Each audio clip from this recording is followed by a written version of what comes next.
ब्रह्मा गुरुर्विष्णु गुरुर्देवो महेश्वराय गुरु साक्षात् परो ब्रह्म तस्मै श्री गुरुवे नमः। ओम अपार संसार समुद्र मध्ये सम्मज्जतो मे शरणं किमस्ति। अपार संसार समुद्र मध्ये सम्मज्जतो मे शरणं किमस्ति। गुरु कृपालो कृपया वदेतत् विश्वेशपादाम्बुजदीर्घनौका विश्वेशपादाम्बुजदीर्घनौका विश्वेशपादाम्बुजदीर्घनौका। बद्धो हि को यो विषयानुरागी का वा विमुक्तिर्विषया विरक्ति। को वाति घोरो नरकस्वदेह तृष्णाक्षया स्वर्गपदं किमस्ति। तृष्णाक्षया स्वर्गपदं किमस्ति। तृष्णाक्षया स्वर्गपदं किमस्ति। को वा गुरुर्यो हितोपदेष्टा शिष्यस्तु को वा यो गुरुभक्त एव। को दीर्घरोग भव एव साधो किम औषधं तस्य विचारयेव। किम औषधं तस्य विचारयेव। किम औषधं तस्य विचारयेव। ओम अपने पिंडस्थ पंचकोशातीत गुरु को प्रणाम करते हुए, ब्रह्मांडस्थ पंचकोशातीत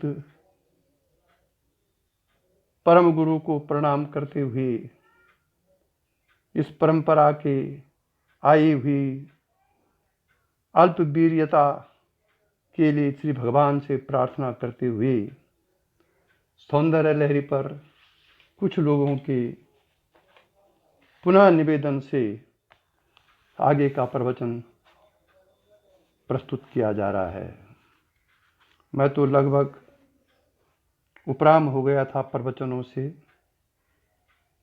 लेकिन यहाँ ऋषिकेश में मेरी बहन ऋतु जी हैं, मेरी गुरु बहन हैं, अच्छी साधिका हैं। उन्होंने मुझे आग्रह किया कि आप ये प्रवचन क्यों रोक दिया आपने। मैंने उनको कारण बताया तो उन्होंने कहा नहीं, आप उसको प्रवचन स्टार्ट कीजिए। छत्तीसगढ़ से मृदुल तिवारी जी ने भी यही कहा, और इसलिए मेरा जीवन तो अब केवल आध्यात्मिक भावों की रक्षा करना ही है। मैं किसी की आध्यात्मिक भाव का आघात नहीं कर सकता हूँ। ये मेरा जब से मेरी दीक्षा हुई तब से मेरा ये एक नियम रहा है, और इस कारण मैंने कुछ भोगा भी है। और ऐसे लोगों को दीक्षा दिला दी जो कि अब साधना नहीं कर रहे हैं। तो गुरुदेव ने एक बार कहा था कि जिन लोगों को तुमने दीक्षा दिलवाई, यदि वो साधना नहीं करेंगे तो उसका पाप तुमको भी भोगना पड़ेगा। और मैं उसको सहर्ष स्वीकार करते हुए उन पापों को भोग रहा हूँ। उस समय तो दूसरे की कल्याण की भावना बड़ी प्रबल थी। पात्र कुपात्र कुछ नहीं देखे, कईयों के सिफारिश से गुरु जी से की, और उसका दंड मुझे भुगतना पड़ रहा है, जो कि भौतिक बुद्धि जिसको पकड़ नहीं पाती है। खैर, ये तो मेरी अपनी व्यक्तिगत कमियों के कारण ऐसा हुआ है। इसलिए मैं पुनः सुंदर लहरी पर श्रीमती ऋतु बहन जी के आग्रह पर, श्री मृदुल तिवारी जी के आग्रह पर ये प्रवचन फिर प्रारंभ कर रहा हूँ। इससे पहले तीसरा जो श्लोक हो गया था सुंदर लहरी का, तीसरा श्लोक था, उसमें से एक शब्द था मुररिपुव राहस्य। लास्ट, निमग्नानां द्रष्टा मुररिपुव राहस्य भवति। इस पर मुररिपुव राहस्य दृष्टा पर कुछ आगे बोलता हूँ। मुरारी मीन्स मुरारी। भगवान विष्णु का नाम एक मुरारी भी है। मुरारी विष्णु भगवान ने 12 अवतार धारण करके पाताल में धंसती हुई पृथ्वी को उबारा था। अभी पुराणों की कथा, इसका तत्व ग्रहण कीजिए। क्यों भगवान को मुरारी बोलते हैं? मुरारी विष्णु भगवान ने 12 अवतार धारण करके, 12 अवतार माने सुअर का अवतार धारण करके, तब कहाँ है निम्न योनि और ऊपर योनि? स्वयं भगवान ने 12 अवतार धारण किया है, पाताल में धंसती हुई पृथ्वी को उबारा था। अब देखिए, मूलाधार पृथ्वी तत्व का स्थान है और चरण पाताल के स्थान माने जाते हैं। जीव ने पार्थिव शरीर में अध्यस्त होकर, पार्थिव शरीर माने यह हाड़ मांस का शरीर, जीव ने, इसके अंदर जो जीव है, उस जीव ने पार्थिव शरीर में अध्यस्त होकर अपने को अंधकार में डाल रखा है। यही कारण है जो हम जो अंधकार में पड़े हुए हैं, हमको जो गुरुओं की बात समझ में नहीं आती है, हम जो ईश्वर के प्रति प्रेरित नहीं होते हैं, हम जो अध्यात्म या अपने आत्म कल्याण के लिए प्रेरित नहीं होते हैं, उसका कारण एक शरीर का अध्यस्त है। हम शरीर के अध्यस्तता में इतने जोर से जकड़े हुए हैं और वही चीज हमको अंधकार में डाली हुई है, हमको ऊपर उठने का मौका ही नहीं है। अकृतजन्य जो पुरुष है ना, वो कभी भजन नहीं कर सकते। जबरदस्ती अगर आप उनको दीक्षा दिलाएंगे या देंगे तो वो आपके लिए एक न एक दिन सूल खड़ी कर देंगे, जिससे कि आपको अपने अंतरात्मा में वेदना होगी और उस वेदना से आपका अध्यात्म प्रभावित होगा। उनका तो जो होगा वो होगा ही, वो तो कई जन्मों तक सड़ेंगे उनका। पर जन्मों का लोग तो वर्तमान जन्म की सोचते हैं ना, भविष्य के जन्म के लिए कौन सोच रहा है? किसको ये चिंता है भविष्य में कीड़ा बनूंगा कि कहीं ब्रह्मलोक में जाऊंगा? भविष्य कोई नहीं सोच रहा है, जो सोच रहा है इस जन्म की सोच रहा है। यही कारण है कि लोग कुछ कदम आगे अध्यात्म में बढ़ते हैं और फिर पीछे खिसक जाते हैं।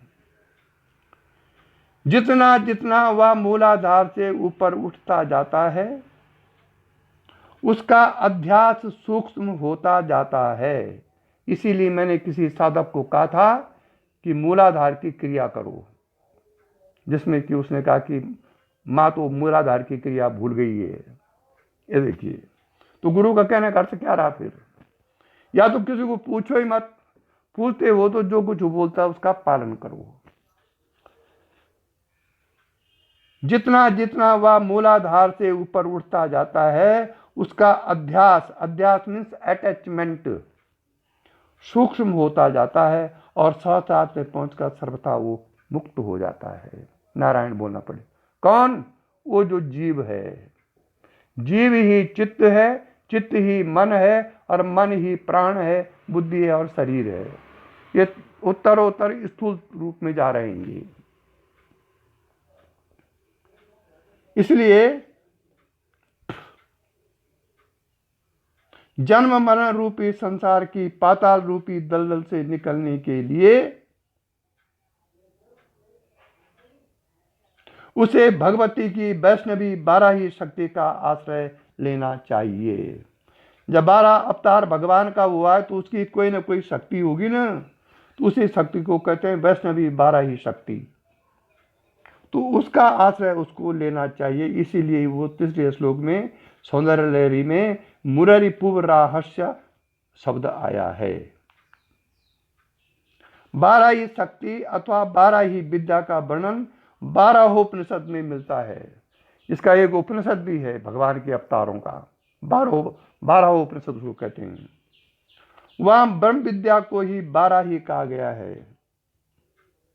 देखें 12 उपनिषद में अतस्त्वरूप प्रतिपादिताम ब्रह्म विद्याम ब्रूहीति हो वाच, अर्थात ऋभु ऋषि 12 भगवान से प्रार्थना करते हैं कि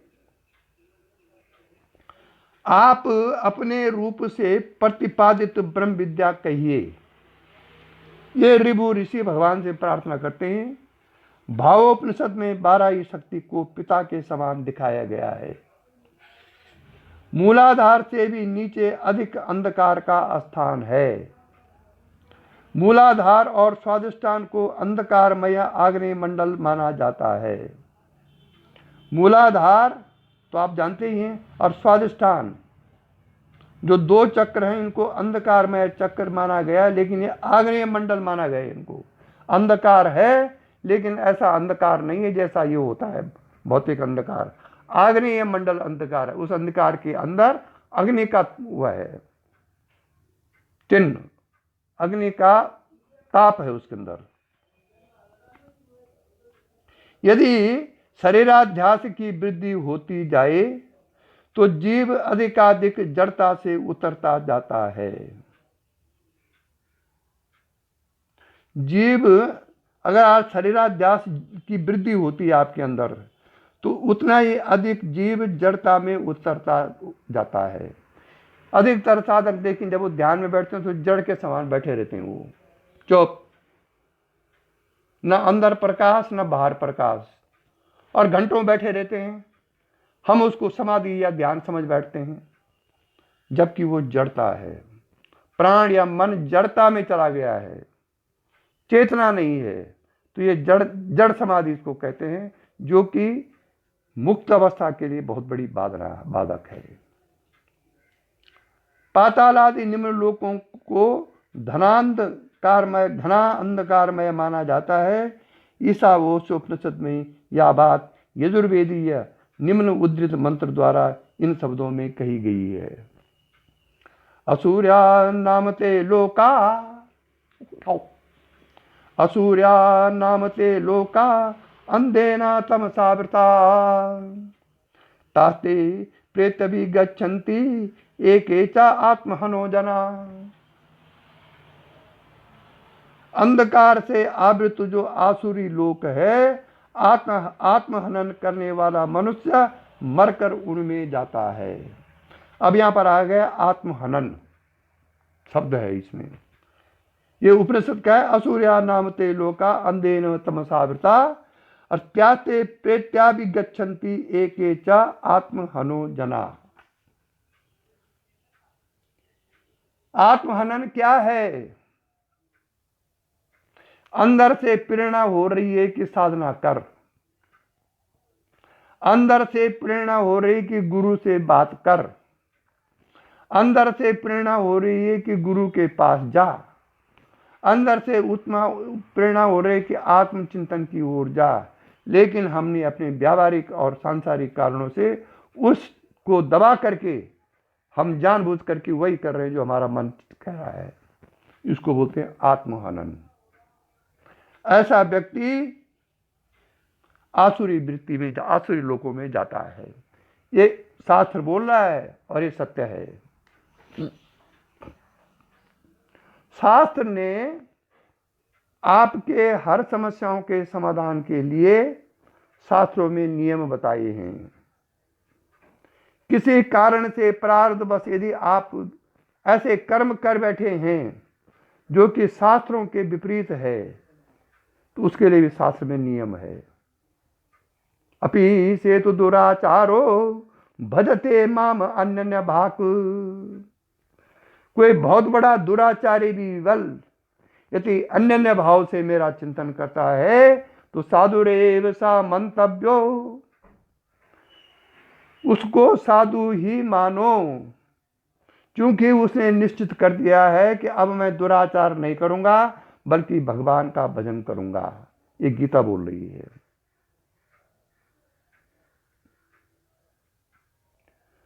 तो ऐसा नहीं है। एक बार शिविर लगा हुआ था यहाँ गंगा रजो, उसमें प्रणव निकेतन आश्रम में, 2008 की बात है। वहां जब एक मीटिंग हो रही थी, जो गुरु पदाधिकारी थे, अच्छे साधक सबकी मीटिंग चल रही थी, तो वहां एक प्रश्न उठा। गुरुदेव ने एक प्रश्न उठाया कि यदि कोई नाली में गिरा हुआ है, कीचड़ से लथपथ है वो, और उसने अपना हाथ खड़ा कर रखा है, कि मुझे कीचड़ से उबार करके सड़क में खड़ा करो, तो एक शक्तिपात के गुरु का क्या कर्तव्य है उस समय।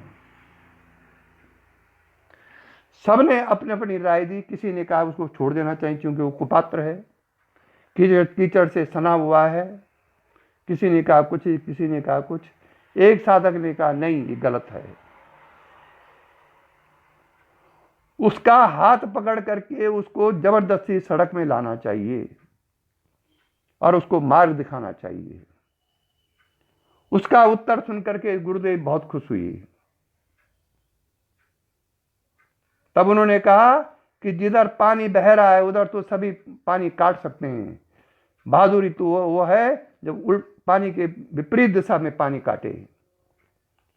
जब उसने हाथ उठा रखा है कि मुझे मेरा पार करो, तो उसको कैसे कुपात्र काम हुआ वो। ऐसी चर्चा उस समय चली थी। इसलिए गुरु का कर्तव्य है, जो भी गुरु कार्य करे वो लोगों के दुर्गुणों पर नजर न रखे। यदि उसके अंदर थोड़ा भी कहीं अध्यात्म की ललक है तो गुरु का कर्तव्य वो उसको उठाए, उठाने का प्रयत्न करे। नहीं उठता है तो छोड़ दे फिर, लेकिन एक बार प्रयत्न तो करे उसका।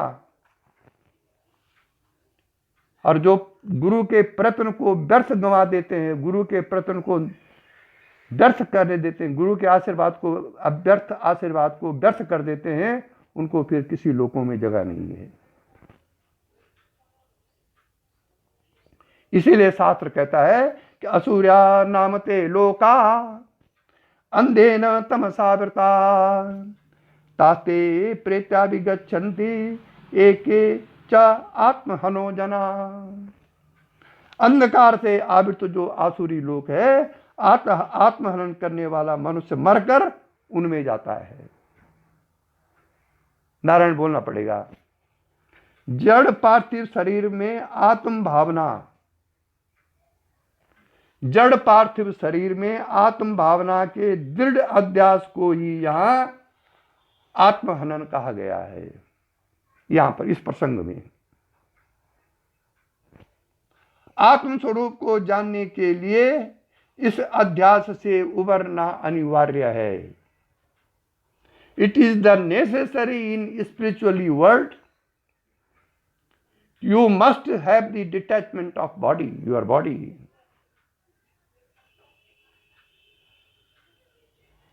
और 12 ही शक्ति का आश्रय लेकर, 12 ही वही शक्ति हुई, चित्ती शक्ति, परमात्मा शक्ति, आध्यात्मिक शक्ति, कुंडलिनी शक्ति, 12 ही शक्ति एक ही बात है, नाम अलग अलग है अवतारों के कारण।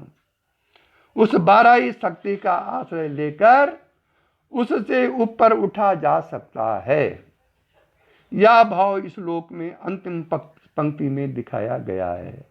मुरारी पुव हरि का मैंने दृष्टांत यहां पर दे दिया, जो सौंदर्य लहरी के तीसरे श्लोक के अंतिम शब्द में आ रखा है, मुरारी पुव राहस्य दृष्टा। अब है चौथा श्लोक। त्वदन्या पाणिभ्याम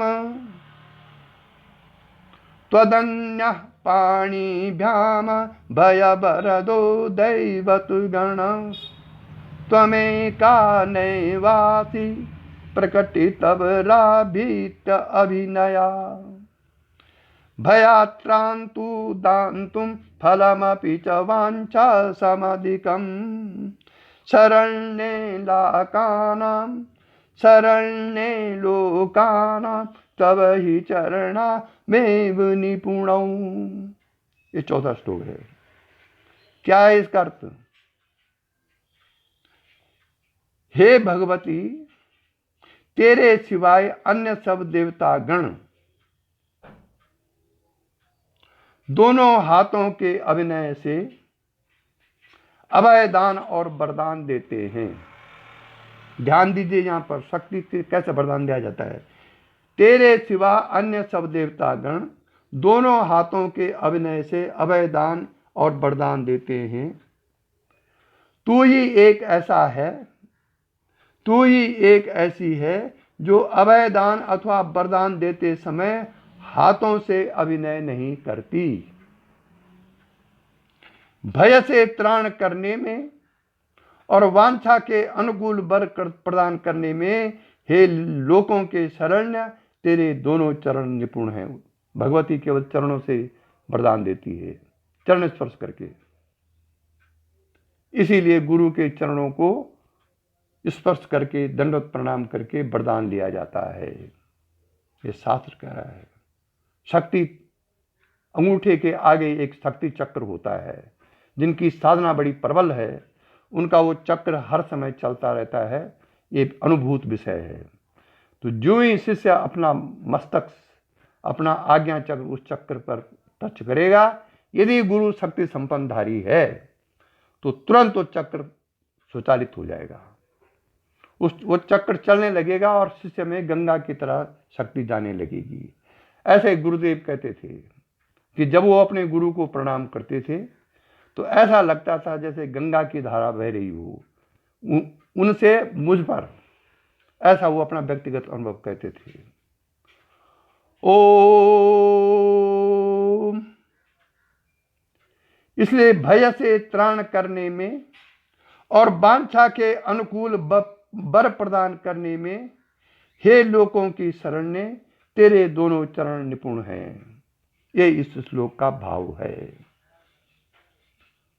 इस श्लोक में भगवती की उपासना के लिए ऐंग क्लिंग सौ इस बाला मंत्र का संकेत है जो मुक्ति और भुक्ति दोनों देता है। अब ये मंत्र विद्या के अंतर्गत आ गया है, बीज मंत्र विद्या के अंतर्गत।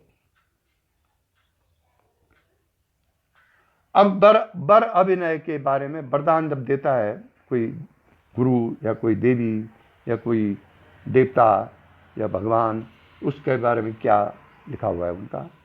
वर अभिनय, देवता दो प्रकार का अनुग्रह करते हैं।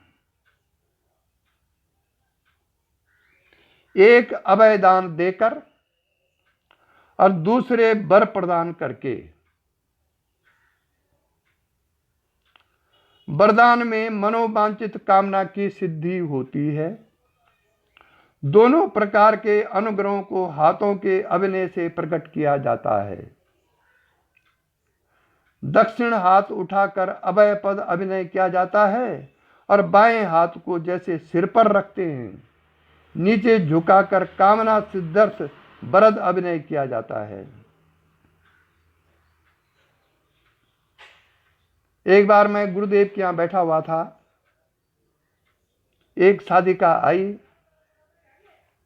उसने मुझे गुरु रूप में प्रणाम किया।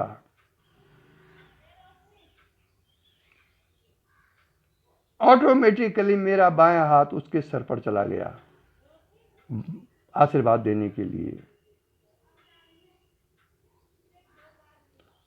थोड़ी देर और बैठी, वो चली गई। गुरुजी ने कहा, कोठारी जी, आशीर्वाद दाहिने हाथ से दिया जाता है, आपने बाम हाथ से दिया है। अब मैं चक्कर में, क्योंकि मैंने तो जानबूझ के किया नहीं था ऐसा, लेकिन अचानक मुझे अंदर से सौंदर्य लहरी का यही प्रसंग याद आ गया। उस समय मैंने सौंदर्य लहरी बहुत पढ़ी थी। मैं कहा, नहीं गुरुजी, बाएं हाथ से जब आप सिर पर रखते हैं नीचे झुकाकर तो सिद्ध्यर्थ वरद अभिनय दिया जाता है। सिद्धि के लिए, आत्म सिद्धि के लिए वरदान दिया जाता है। बाएं हाथ से भी वरदान देते हैं कि नहीं ऐसा नहीं है। मैं गुरुजी ऐसा है। अब बहस हो गई गुरुजी की मेरी। मैंने उस समय मैं चुप हो गया, क्योंकि गुरु बोल रहे तो मैं चुप हो गया। ठीक है जी, दाहिने हाथ देंगे। पर मेरे मन में वो बात रही। मैं घर आया, मेरे पास एक सौंदर्य लहरी थी, अब वो मिलती नहीं वो लहरी। वो गुरुजी के यहाँ छपी थी उस जमाने में। उसके बाद पता नहीं कहाँ वो सौंदर्य लहरी गई। मैं दूसरे दिन गया तो मैं सौंदर्य लहरी की किताब को ले गया और ये वाला प्रसंग मैंने गुरुजी को पढ़ाया। मैंने गुरुजी तो स्वामी कृष्ण तीर्थ महाराज की लिखी हुई है, आप भी उनको मानते थे, सिद्ध महात्मा थे वो। हाँ, कहाँ लिखा हुआ है? ये लिखा हुआ है। तो ये प्रसंग मैंने उनको पढ़ाया। उनके चेहरे में जो प्रसन्नता से मुस्कुराहट आई, उसको तो कोई भाग्यवान ही देख सकता है। उन्होंने कहा, हाँ तुम बिल्कुल ठीक कह रहे हो।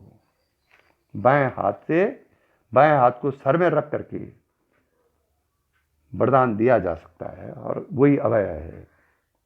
ये उन्होंने मुझे उस समय कहा था। ये बात बहुत पहले की है, शायद 97-98 की, या उसके बाद की मुझे याद नहीं है, लेकिन इस पर बहस हुई थी गुरुजी से मेरी।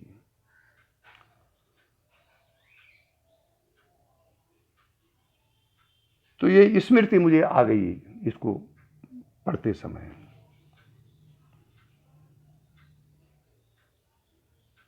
सब देवता और सब गुरुजन इस प्रकार ही अनुग्रह करने की इच्छा से दोनों हाथों के अभिनयों द्वारा अपनी इच्छा प्रकट करते हैं, परंतु भगवती की शरण में सब लोक हैं। भक्त में शरणागति का भाव उदय होते ही उसकी कामना पूर्ण होती है। भगवती के चारों हाथों में इक्षु धनु, 5 बाण और अंकुश एवं पास धारण किए हुए हैं, इसलिए वह हाथों का अभिनय नहीं करती। उसके दोनों चरण ही भय की रक्षा करने और सब कामनाओं के लिए सिद्ध वरदान देने में निपुण हैं। इसीलिए भगवती के हाथों में जितने भी हाथ दिखा रखे, चतुर्भुज रूप में दिखा रखी या अष्टभुजा रूप में दिखा रखे, प्रत्येक हाथ में कुछ न कुछ है, और उनके चरणों को प्रणाम करते हुए भक्त अभय हो जाता है। ऐसा शास्त्रों में वर्णन है। क्योंकि शक्ति समर्थ को नहीं दोष गुसाई। जो शक्ति संपन्न गुरु हैं, जो शक्ति संपन्न देवता हैं, जो शक्ति संपन्न परमात्मा है, वो विलक्षण है। उसकी गाली भी वरदान रूप में प्रकट हो जाती है। शास्त्र कहता है ना, देवोपि कोपा वरेण तुल्या। देवता का कोप भी वरदान के तुल्य है। नारायण बोलना पड़ेगा।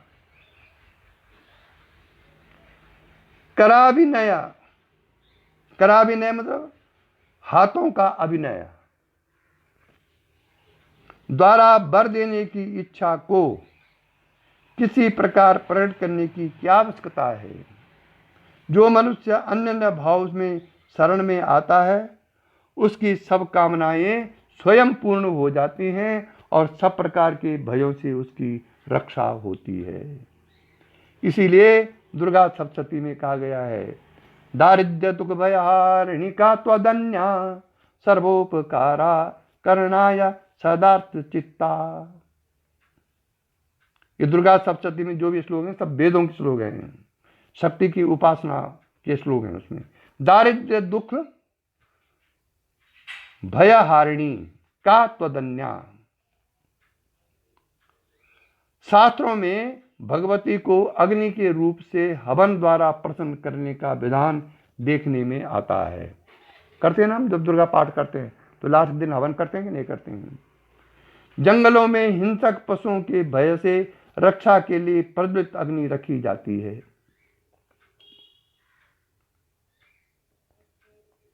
अग्नि की सक्षमता से मनुष्य में अभय की भावना स्वतः जाग उठती है। यह सबका अनुभव है। अंधकार में भय लगता है, दीपक रहने पर भय नहीं लगता। रक्षार्थ दिग्बंधन के मंत्र द्वारा भी प्रज्वलित अग्नि के परिकोट की भावना की जाती है। जब आप नए नए मकान बनाते हैं ना, तो उस समय भी दिग्बंधन करते हैं मकान का, जिससे कि भय व्याप्त न हो, इसके अंदर हमारी रक्षा करें भगवान। तो उस समय भी भगवती का दिग्बंधन करते हैं। उसका यहाँ एक मंत्र यहाँ दे रखा है, नमो भगवती ज्वाला मालिनी देव देवी सर्वभूत संहार कारिके जात वेद से ज्वलंती ज्वल ज्वल प्रज्वल प्रज्वल प्रज्वल हरांग हिरिंग हुरुंग र र र र र र हंग हुंग फट स्वाहा इते परिते वही परिकारम ध्यायेत। ये दिग्बंधन का मंत्र है। जब आप कहीं लक्ष्मण रेखा खींचते हैं तो हमारे यहाँ मंत्रों का बहुत बड़ा शास्त्र है, और जो मंत्र सिद्ध महात्मा होते हैं उनके एक शब्द से ही आपका शक्ति जागरण हो जाएगा।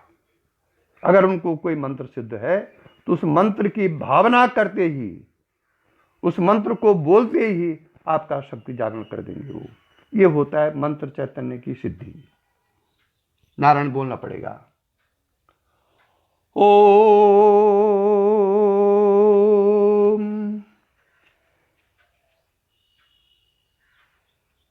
इसीलिए कहा है कि कोवा गुरु हितोपदेष्टा। गुरु कौन है? जो हितोपदेष्टा हो, हित के अनुसार उपदेश करे, जिससे शिष्य का हित होता हो वो उपदेश करे गुरु, न कि शिष्य के मन के अनुसार उपदेश करे। मन के अनुसार अगर उस उपदेश करता है शिष्य, गुरु शिष्य के मन के अनुसार, तो वो गुरु नहीं, फिर चापलूस है वो। इसलिए शास्त्र कहता है कोवा गुरु रिजो ही हितोपदेष्टा, और शिष्यस्तु कोवा यो गुरु भक्त एवा। और शिष्य कौन है? जो गुरु का भक्त है, वो शिष्य है वास्तविक। ये तो नहीं अपने आप तो खा रहा है 5 स्टार होटल में 56 व्यंजन, और गुरु कहीं पेड़ के नीचे भूखा मर रहा है, उसको कोई होश ही नहीं है। ये गुरु की शरीर की सेवा है। गुरु कर रहा है आत्म कल्याण के लिए भावना, बार बार शिष्य को याद कर रहा है कि उसका फोन नहीं आया, उसने बात नहीं की, उसने, और शिष्य को उसको कुछ पता ही नहीं है, तो वो गुरु भक्त नहीं है। वो तो केवल एक फॉर्मेलिटी अदा कर रहे हैं दीक्षा लेने की। गुरु भक्त क्या है? कि जो गुरु का सिद्धांत हो अध्यात्म में, जो उनकी ज्ञान धारा हो, जो उनकी शक्ति धारा हो, उसका पालन आपातकाल आने पर भी, भूखों मरने पर भी, भयंकर संकट आने पर भी उसका पालन करता, उस अनुसार चलता हो, उस आध्यात्मिक विद्या के अनुसार, तो वो है गुरु भक्त। गुरु भक्त वही नहीं जो दंड प्रणाम कर दे। यहाँ तो कई मेरे देखने में आते थे उस जमाने में, जो सामने दंडवत प्रणाम करते थे और पीठ पीछे गुरु की काट करते थे। कई लोग हैं जो बहुत गुरु भक्त माने गए हैं, तो उनको क्या फल मिलेगा? इसे शंकराचार्य जी कहते हैं कि कोवा गुरु रिजो ही हितोपदेष्टा, और शिष्यस्तु कोवा यो गुरु भक्त ये बा, और को दीर्घ रोगो भव ये साधो किम औषधम सविचार ये बा। संसार में, इस संसार के सबसे बड़ा रोग क्या है? सबसे बड़ा रोग यह है कि आपको आत्म कल्याण न हो। इस जीवन में आत्म कल्याण न होना सबसे बड़ा रोग है। को दीर्घ रोगो भवयेव साधो, और उस दीर्घ रोग को, सांसारिक रोगों को खत्म करने के लिए सबसे बड़ी दवाई क्या है? तस्य विचार ये आत्मचिंतन का विचार, ये सबसे बड़ी दवाई है। इसलिए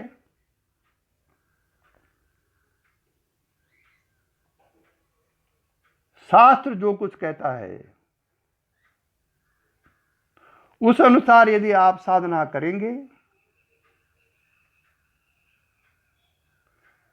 और जो कुछ आपने दीक्षा के टाइम पर अपने गुरु से कमिटमेंट किया है, या गुरु ने जो कुछ आपको कहा है, उस अनुसार यदि आप लगातार साधना करेंगे, तो कोई ऐसी चीज नहीं है कि आपकी मुक्ति की ओर आप प्रस्थान न करें। संसार की भगवान भी रोकना चाहिए, नहीं रोक सकता है।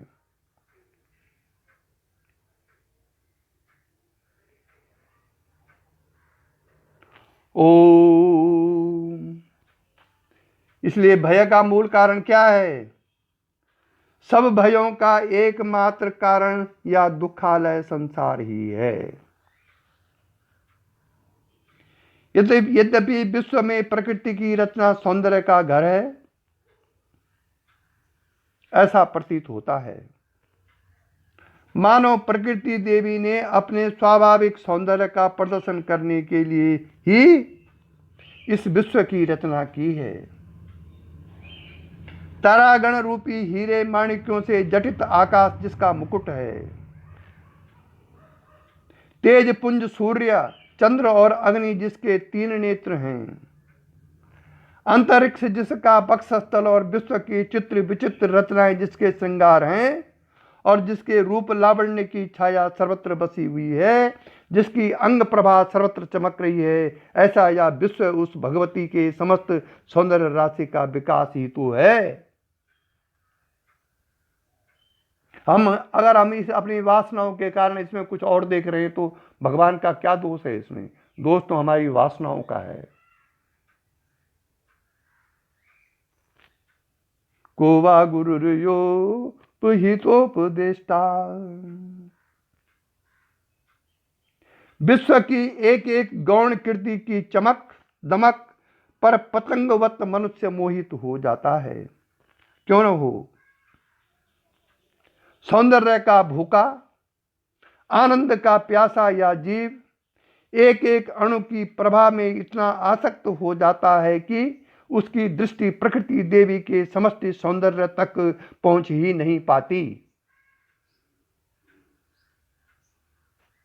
इसलिए कहते हैं जो भक्तजन हैं, इसीलिए तो प्रार्थना कर रहे हैं वो, अपार संसार समुद्र मध्य सम्मज्जतो में शरणम किमस्ति गुरो कृपालो कृपया वदेतत् विश्वेश पादाम्बुज दीर्घ नौका।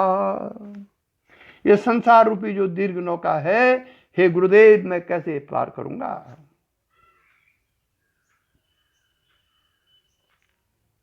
इसलिए हमारी जो व्यक्तिगत वासनाएं हैं, हमारी जो व्यक्तिगत भावनाएं हैं, हमारी जो व्यष्टि में हम लिपटे पड़े हैं इस हाड़ मांस के शरीर में, जिसको कि एक दिन माया कुंड में भस्म हो जाना है, 2 भस्म हो गए तो भी होगा, परंतु हमको ये ज्ञान नहीं है कि इस हाड़ मांस कारा से ऊपर उठ करके कुछ और भी है।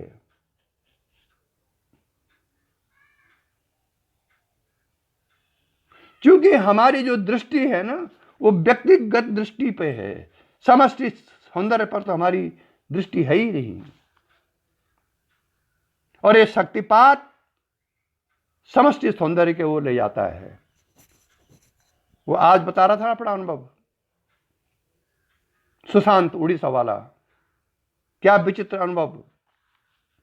तो क्या अनुभव है? वो व्यष्टि भाव समष्टि के सौंदर्य में ले जा रहा है, पर उसको भय आ गया।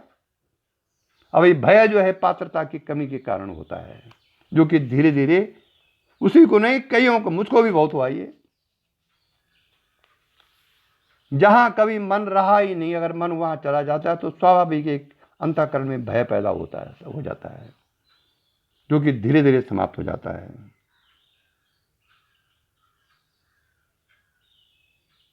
इसलिए उसकी जो एक देशी या मोहा शक्ति ही उसके दुख का कारण बन जाती है।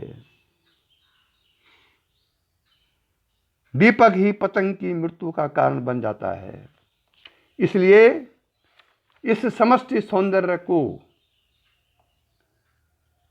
आध्यात्मिक दृष्टि से देखिए।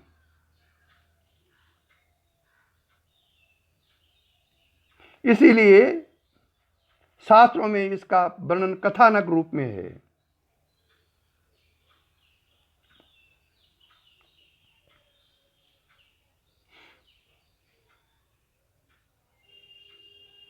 अब भगवान ने मोहिनी रूप बनाया था। जब अमृत को समुद्र मंथन के बाद विष भी निकला और अमृत भी निकला, तो अमृत के बारे में देवताओं और राक्षसों में झगड़ा उत्पन्न हो गया। तो भगवान ने सोचा क्या होगा,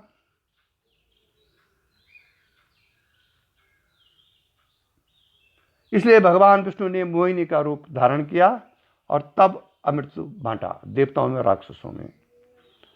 फिर हलाहल विष उत्पन्न हो गया था, उसको भगवान शिव ने ग्रहण किया। उसी का वर्णन यहां पर है।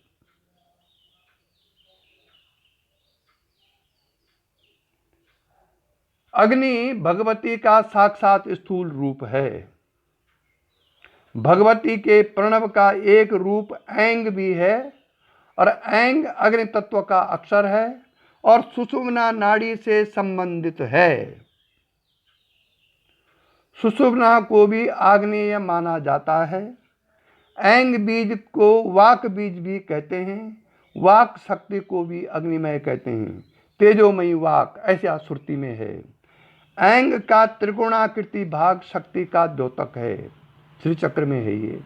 भगवती का तीसरा नेत्र जो भ्रिकुटी के ऊपर स्थित है वह भी आग्नेय है, जिसके एक कटाक्ष से संसार रूपी भवसागर के भय से मुक्ति मिलती है।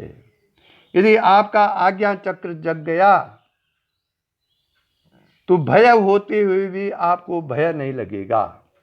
ये भगवती का जो तीसरा नेत्र की जो भ्रिकुटी में दिखाया गया है वो आज्ञा चक्र की जागरण का ही सिंबल है। इसलिए ब्रह्मा जी ने मधुकैटभ से भयभीत होकर इसी बीज द्वारा भगवती की आराधना की थी। कामनाओं की सिद्धि के लिए काम बीज का प्रयोग किया जाता है, जिसके गर्भ में अद्योपांत सारा विश्व है। आगे आएगा इसके बारे में विस्तृत रूप से श्लोक 19 में। भगवती के दोनों चरण सर्वशक्ति सामर्थ्य युक्त हैं। उनका प्रतीक सौंग बीज समझा जाना चाहिए। सा अक्सर शक्तिवाचक माना जाता है। दो सकारों के लिए द्विवचन सौ पद दोनों चरण के संकेत करता है। विसर्ग भी शक्ति का ही द्योतक है। इस प्रकार सौंग बीज से भगवती के दोनों चरणों की सर्वशक्तिमत्ता प्रकट होती है। ये मंत्र विद्या है, बीज मंत्र विद्या। और तीनों बीजों से सब भयों से मुक्ति और मनोवांछित कामनाओं की सिद्धि देने वाला बाला मंत्र या सिद्ध होता है। ऐसे ही निवारण मंत्र को भी जानना चाहिए। दुर्गा सप्तशती में इसका बहुत अच्छा वर्णन है। जो दुर्गा को सिद्ध करना चाहते हैं वो दुर्गा के बीज मंत्रों का बार बार अनुष्ठान करें, दुर्गा सिद्ध हो जाएगी। ये मेरा व्यक्तिगत अनुभव है उस जमाने का। 79, 80, 81, 82 में तो गुरु मिल गए थे मुझे।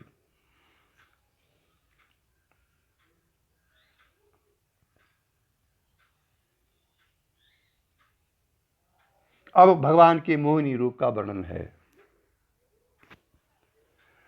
कामदेव सब प्रकार के मोहों का राजा है, तपस्वी।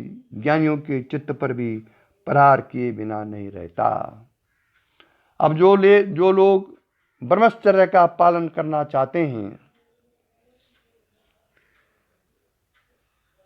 वो कैसे करेंगे? यहां तो लिखा है कि ज्ञानियों के चित्त पर भी ये कामदेव प्रहार करता है।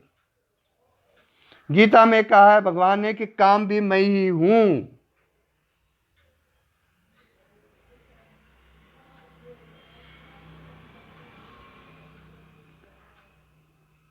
कामदेव आपके चित्त पर प्रभाव न करे, ये आत्मज्ञान के बाद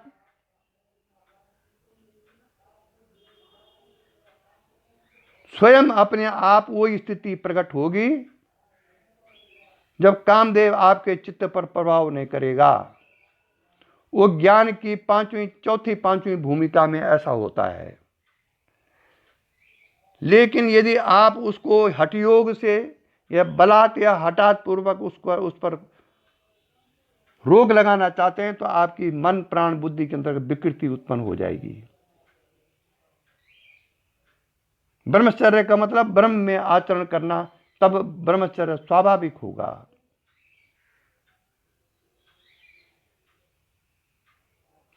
मुमुक्षुओं को उसे अपनी रक्षा करने के लिए सब भय से त्राण करने वाली भगवती के चरणों की ही शरण में जाना चाहिए। बचने का दूसरा कोई मार्ग नहीं है। यह बात आगे के 3 श्लोकों में कही गई है।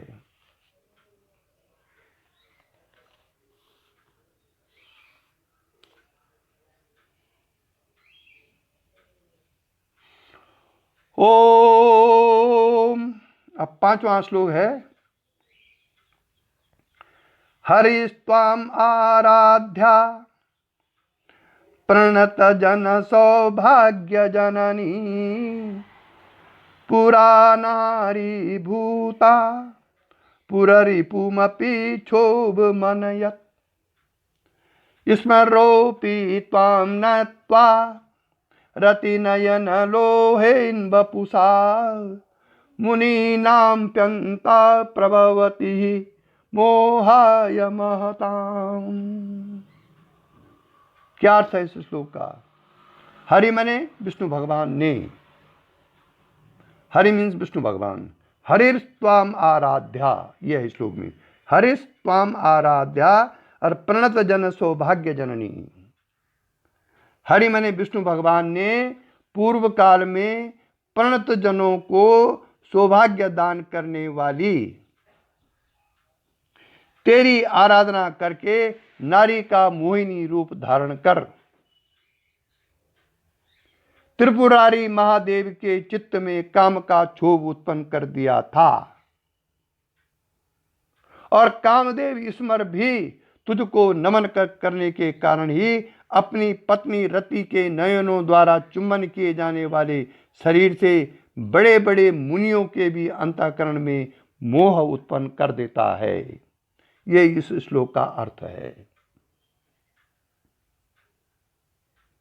भगवान शिव ने जब उस मोहिनी रूप को देखा विष्णु भगवान के, तो उनके चित्त के अंदर भी काम उत्पन्न हो गया। ये इसका पूर्ण भाव है।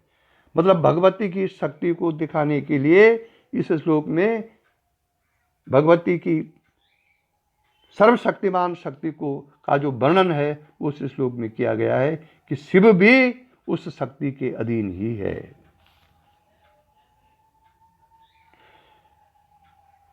पुराणों की गाथा के अनुसार देवता और असुरों ने मिलकर समुद्र का मंथन किया था। मंथन करने पर समुद्र से अनेक पदार्थ निकले, जिनके साथ अमृत और हलाहल विष भी निकले थे। अमृत के बंटवारे के लिए दोनों में विवाद उपस्थित हुआ। किसमें? दोनों में। कौन? असुरों में और सुरों में, मतलब देवताओं में। इस पर विष्णु भगवान ने मोहिनी रूप धारण किया और अमृत का कलश लेकर उसके बांटने का काम करने लगे। देव और असुरों को अलग अलग दो पंक्तियों में बिठा दिया गया। मोहिनी ने नेत्रों के कटाक्षों और अंगों के हाव भाव से सब असुर मोहित हो गए और सारा अमृत देवताओं को बांट दिया गया। वह अमृत पीकर अमर हो गए और असुर मृत रह गए। देवता तो अमर हो गए, इसलिए देवता मरते नहीं हैं, प्रयाण करते हैं। और जो असुर होते हैं वो मरते हैं। मृत्यु असुरों की होती है, देवताओं की नहीं होती है। नारायण बोलना पड़ेगा। अमृत के पूर्व हलाहल निकला था, उसके प्रभाव से सब सारा विश्व जलने लगा। तब देव और असुर दोनों घबरा गए। उस समय करुणा सागर शंकर भगवान ने उसे पान करके सबकी रक्षा की थी। यह है पंचकोशातीत गुरु, यही शिव, यही शंकर, जो कि सिद्धजनों को अपने अंदर दिखाने का उनको एक कला होती है। ये उस समय करुणा सागर शंकर भगवान ने उसे पान करके सबकी रक्षा की थी। उसके पश्चात शंकर एकांत में जाकर समाधिस्थ होकर बैठ गए। उठने पर उन्होंने जब मोहिनी रूप द्वारा असुरों को ठगे जाने की बात सुनी, तब विष्णु भगवान से उस मोहिनी रूप को देखने की इच्छा प्रकट की शंकर जी ने। इसीलिए इच्छा प्रकट की कि शंकर के मन में कुछ था। देयर इज ए संस्कार in the mind of Shankar. तभी तो इच्छा प्रकट हुई जब कोई संस्कार था। भगवान ने वह रूप फिर शंकर को दिखाया। उसे देखकर शंकर इतने मोहातुर हुए कि काम के क्षोभ से अपने को भुलाकर मोहिनी के पीछे दौड़ने लग गए। ये कथा पुराणों में है और इसका सार यह है कि कामदेव का जो प्रभाव है वो ज्ञानियों के चित्त पर भी पड़ता है।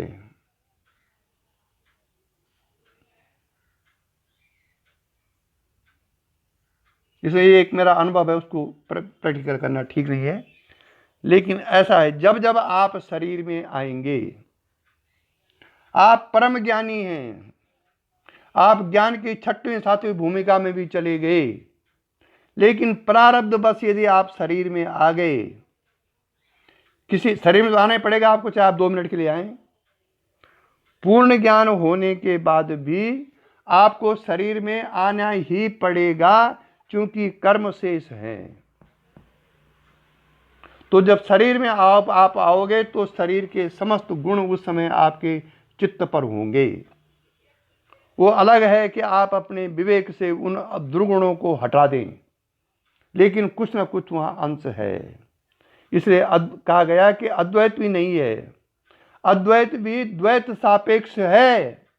जब द्वैत है तभी तो अद्वैत की भावना प्रकट होगी। अगर द्वैत ही नहीं तो अद्वैत में तो कुछ है ही नहीं, आप कोई वहां अनुभव नहीं कर सकते। द्वैत के कारण आप अद्वैत अनुभव करते हैं, शिष्य के कारण आप गुरु का अनुभव करते हैं, गुरु के कारण ही आप शिष्य का अनुभव करते हैं। These are the actual fact of spirituality.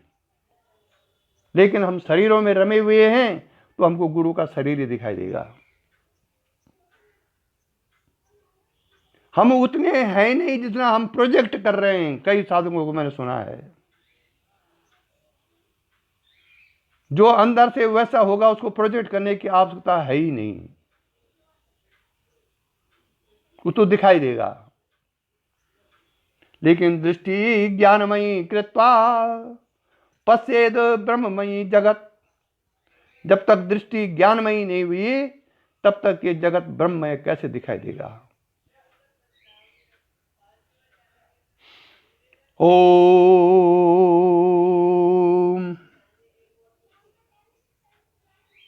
अब आगे का प्रसंग है अमृत और विष। इस संसार में क्या अमृत है और क्या विष है, इस पर स्वामी जी ने बड़े मार्मिक ढंग से इसका वर्णन किया है।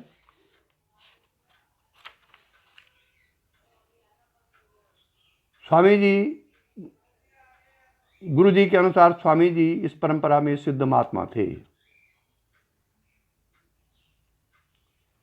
इसलिए उनके जो ये लिखी सौंदर्य लहरी है इसमें कुछ न कुछ आध्यात्मिक ऐसे प्रसंग हैं जिससे कि सुपात्र को लाभ हो सकता है। इसी के साथ आज का प्रवचन समाप्त हुआ।